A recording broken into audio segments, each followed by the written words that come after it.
You're listening to this week's podcast from The Next Round with Robert and Maria. This is the Knockout Queen here, Marty, and my co-host, the champ, Robert. Hey. Hey, and we have our special guest here today, Sam, the Russian Concussion, Horowitz, boxer here, Chicago native. Hey, what up, how are ya? How are you guys? I'm doing great. Thank you so much for, giving us this time here today and, giving us all the 411. What's going on with your life? You got a lot going on, dude. Yeah, I do have a lot going on. Thank you so much for having me today. Thank you so much. Now, why don't we just go right into it? I mean, you are doing stunt work. You're Mr. Stuntman here. Yeah, no, so my regular job, the career path that I've chosen is we call it action acting. I'm a stuntman. Yep, that's the dream right there. Yeah. That in boxing. What kind of stuff have you done in the stunt world already? Hey, Sam, it's Robert. How's it going, buddy? Hey, Robert, how you doing, man? I'm doing good. Talk to you again. I think that's cool. Yeah, so yeah, you know what? About a year ago, I actually got an opportunity through my boxing promoter, Bobby Hitz. You know, he does consulting and some acting himself too. You know, he's actually an actor and he's been on some TV shows. He got me an audition for a program that was on NBC called Mind Games for a boxing role. And they really liked me, and they used me as the main character, Eddie McClintock's double. Okay, oh, wow, that's awesome, dude. Yeah, and what happened was I got the bug. When that happened, I realized, oh my gosh, this is what I want to do. I saw the other stunt guys, and I said, man, I found my two loves in life, literally. Boxing and being a stuntman are the only two things I want to do. That's what happened. You fell in love right away then, huh? Yeah, right away. And so, I just kept the ball rolling, and I kept, I was an extra for a while. I was an extra and on different shows, and then I finally got an opportunity on a TV show pilot called Empire, which is it's like a Lee Daniels television show on Fox. Okay. And I got an opportunity to do that, and I did some stunts, and that got me into the union. And then through that, I've been able to, since I got into the union, now I'm actually officially a stuntman. So I, get to do different things. You're all over the place then. So what's like the biggest thing you've done as far as like, have you done like any movies or anything like that? Well, I actually last week I did Chicago PD. I was on there, and I was a bad guy. I was shooting at the I was in a shootout with the main characters with Antonio. John Seda plays him, and I was running after those guys, shooting at them. Wow, so that was cool. Was that the one that you were on fire? Because I saw a little video clip of you that you put on the Instagram, I believe it was, and it was you with in flames. I was like, oh my gosh, he's literally on fire. Yeah, well, that was training. That was just doing training. That was me and some other stuntmen and women, and we were lighting ourselves on fire. Yeah. Wow. That's what we do. So do you have anything up and coming that we can be looking forward to? Because I want to catch one of these clips. Yeah, no, you know what? Episode 7 of Chicago PD, I'll be in there. That'll be in about 4 weeks. Oh, that's cool. And then the pilot and episode 4 of the television show Empire, you can catch me in that too. That'll be coming out soon on Fox. Awesome. Oh, Sam, let me ask you a question. When you say you're a stunt man, that like I think jumping off buildings, falling on airbags. Yeah. I mean.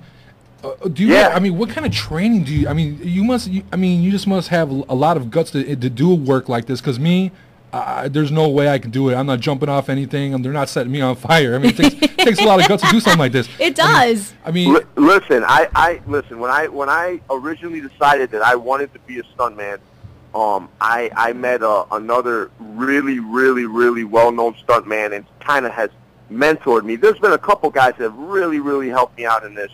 But one of the guys that really took a liking to me and has mentored me, his name's Brian Christensen, and he actually got me out to California to do high falls, to jump off. I was jumping off of 4 stories onto an airbag out in California. Yeah. So I've done it, So I went out there and I was jumping off of the second story and then the third story, and I said, then we went to the 4th story and falling off of there, and Oh my God! It's pretty exhilarating. But so it doesn't freak you out. You don't get like freaked out or like just you start panicking. You don't get any of that. That's just a rush for you. Well, listen, it's not. I mean, it's. I don't panic. But right. I mean, I definitely feel a little bit of, you know, I'm about to jump. I'm about to fall off of a 4-story tower. Yeah, right. so you know, I don't think I would be normal if I didn't feel something. Exactly. But you got to control it, and you got to remember that you got to trust the men and women around you that know what they're doing, and you just do it. You just do it, or else it's not for you. Right. Now, when you're I know when you're getting ready for one of your boxing matches, I know you have a pretty big amateur career, and you know you just finished your first professional fight. Now, when you're getting into the boxing ring, there's got to be a certain element of fear in that too, because you don't know who you're fighting, you don't know what this guy's got. So, how do you compare the two career paths that you chose by doing stunts and walking towards the ring? Because both of those two, you know, jobs do bring a certain element of fear. Right. You know what? So. I'm glad you brought that up because it's very similar. It's very similar. It's the same thing. Before boxing, it doesn't matter how good you are or what I mean, you always have a sense. I mean, I've never met another guy or woman for that matter that boxes that doesn't get a little bit of the butterflies, that doesn't get a little bit of anxiety. Right. Because it keeps you sharp. You know, before I'm stepping into the ring, when I was an amateur in MMA, you know, you always get a little bit of, you know, you get that anxiety, like, man, you're about to go in there, you're into combat with another trained athlete that's training to beat you, that's training to go in there and hurt you, and it's dangerous. Just like the same thing with you know, with and there's all different varieties of stunts and stuff, and I'm very new to it, and I'm still learning. I'm learning on the job, and I'm learning from great people, you know, in Chicago and stuff. But there's still always going to be an element of danger in everything, you know, most of the time. Right. And you just got to listen, and you got to be calm, and you got to trust yourself, and you got to trust the people around you, you know? Yeah, because, you know, when you do a stunt, it's almost calculated. You know, you guys do certain things to make sure you try to be as safe as possible, and you think it's going to be safe because you do a lot of calculations. But when you get in the boxing ring, you have no idea what's going to happen because, you know. Yeah, that's like you have. So, I mean, it's almost boxing would almost bring more fear because, I mean, I guess I'm talking out my, you know, behind because. No, I mean, listen, boxing is not a game. Boxing is not a game. You don't play boxing. Exactly. It's not a joke. No. You see on the news that people have died in that ring. Right. You know, that's the truth. You know, and I know that, and so when you step in that ring, you know, you gotta be willing, you know, to understand that, you know, at least nobody wants to go in there and have that happen to them or have that happen to the person that they're fighting. I don't think so. I mean, that would, you know, but you know that's a risk. It's a risk with everything. And I guess, you know, I don't know if I would call myself a natural risk taker or whatnot like that. I don't know. But, you know, these are two paths that I've chosen. These are the things that I love more than anything else in the world. Well, it seems to be that you're like a natural at it, you know, at you know, boxing and stunt work. It's just like it's totally you. It's just you're naturally just good at that. You're athletic, you know, your athleticism and all that. Why don't you tell us a little bit though about who you're with though, like as far as your group. You're with Sam Colonna, right? Yeah, absolutely. My trainers are Sam Colonna and Rita Figueroa. Those are my boxing trainers. I train with both of them 5-6 days a week. And, you know, that's my team is Team Boom, Donovan George, and Mike Jimenez. Those are my, you know, two of my best friends. Yes. I'm with them every single day. Great guys. You know, we live within a mile of each other. Oh, really? We go running together. We train together. I mean, we do it all together. And they basically both kind of mentor me because, you know, I might be older, but I'm definitely younger in boxing. Yeah, I mean, these guys, you know, Mike is 15-0, and Donovan, you know, this guy just won the IBO world title. He's a champion. He's been around for a long time in the boxing world. Right, in the boxing world. And so these guys have definitely really, really helped me out. These guys show me a lot. My coaches, Rita and Sam, they've shown me so much. They continue to show me so much. They don't take it easy on me. And so I feel great because I have people in my corner that I can really trust. So they're really challenging you. Is there something that something new that you're trying out, anything different that you're doing as far as training or as far as they, you know, they are going concerning them with their coaching with you?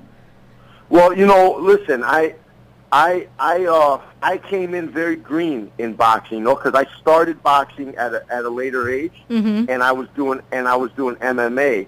And see, in MMA and boxing, people compare them all the time, but there is no comparison. They're two completely different sports, and they're both. I respect both of them, but they're completely different.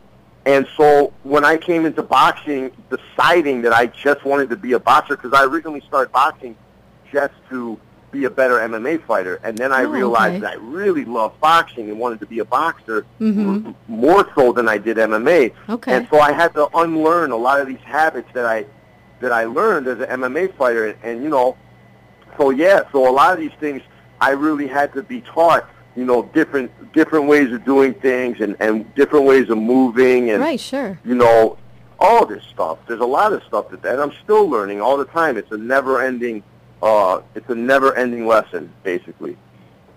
So what kind of training did you do for MMA? I mean, did you start that out at a young age, or? No, you know what? I started training MMA maybe a little over 4 years ago. Okay. And I did MMA with a place called Midwest Training Center. It was out in Schaumburg, and they're a great group of guys.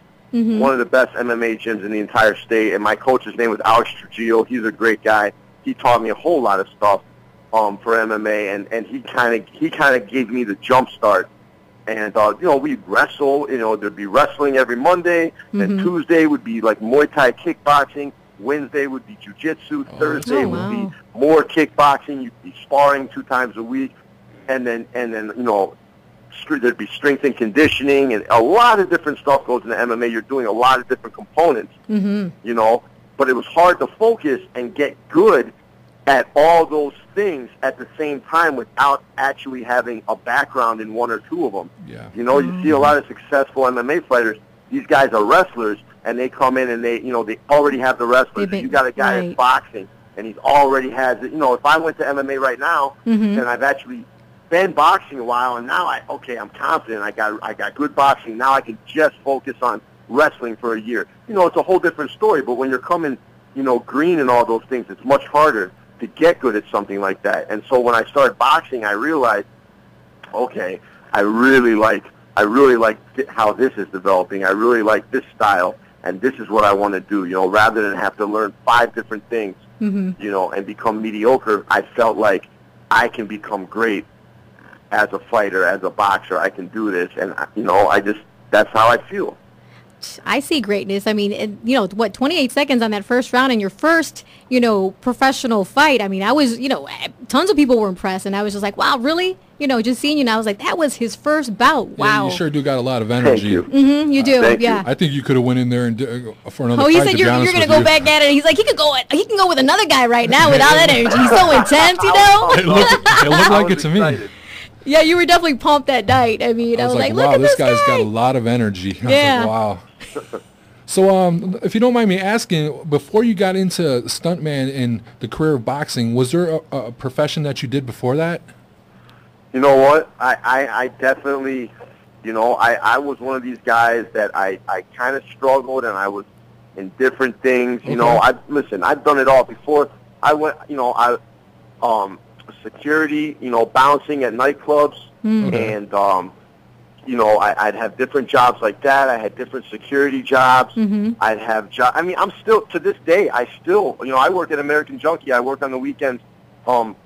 I do security there. I love it. That's pretty But cool. I mean, this is what I was doing full time, though. I mean, that's a part-time thing. I enjoy doing it. Right. I was doing it full time, working at nightclubs. I was serving. I was a server for quite a while. And So you've done it all. You seem like an intelligent guy. I mean, Yes. it seems like you could have went either way, fighting, stuntman, college. I mean, you seem like an intelligent guy. You come off that way, so.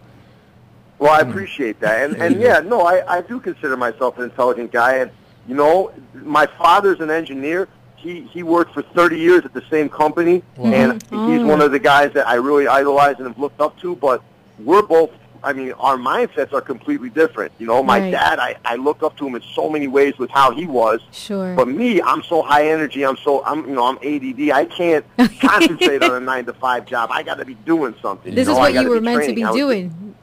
I mean, you're doing something totally different. So is there anyone else in the family that is so high energy? I mean, is there anyone else that you look up to maybe as far as... Well, my whole family is definitely, we all have our own different niches. My sister, Jenny, she's a flight attendant. My other sister, Allison, she's a school teacher. My mom was a speech pathologist for kids with autism. My dad, but we all have our different things. Right. But I'll tell you what does run in our family is a couple things. Both of my sisters majored in theater in school, and my other sister Allison, originally before she was a teacher, she was a professional actress for a while, and then she decided to go into the teaching world. But that runs into that runs in our family right there. We like to be performers, and then also my grandfather was a professional boxer. In the 30s. He was. Yeah, he was. Oh, okay. So there you go. It's in the genes. It's in the blood, right? Family. Yeah. It's in the family. Did you tell them that we're actually going to be covering MMA fights tomorrow? Oh, on Saturday we're going to be at the UAC Pavilion, the XFO MMA. We're going to be there. Yeah, I got some friends fighting there. That's awesome. Oh, do you? Oh, cool. So, are you going to be there? I'll be there. Oh, cool. So we'll probably see you there then. And you want to check out this guy, Sam, the Russian Concussion, Horowitz here, November 29th. He's going to be doing his second professional bout there. You want to check him out there at the Horseshoe Casino. Are you excited and ready? I'm sure you are. You're pumped. Listen, I'm in the gym every day right now. I'm ready to go. I'm working with my coaches, and I'm getting ready. And you better believe there's going to be a show put on November 29th at the Horsham Casino. I'm ready to go. All right. I'm not playing around. We're going to be there, baby. We're going to be catching your interview there, too, afterwards. If you want to give out your Twitter handle and for everyone out there who wants to follow you and know more about you.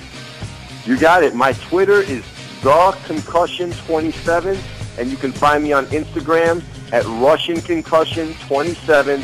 And you can find me on Facebook at Samuel the Russian Concussion Horowitz. Look me up, guys. There you go. Let's do this. Yes, you got to follow this dude. Stuntman, boxer, man. He's done it all. Ex-MMA. Oh, my gosh. He is all over. He is all over. Thank you so much, Sam. Yes. You're listening here to the next round.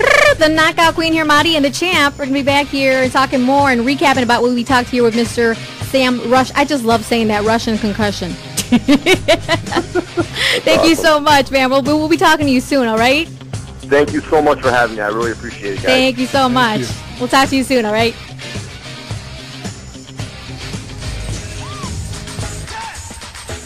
That was the Next Round podcast. For more podcasts and information, go to sportstownchicago.com.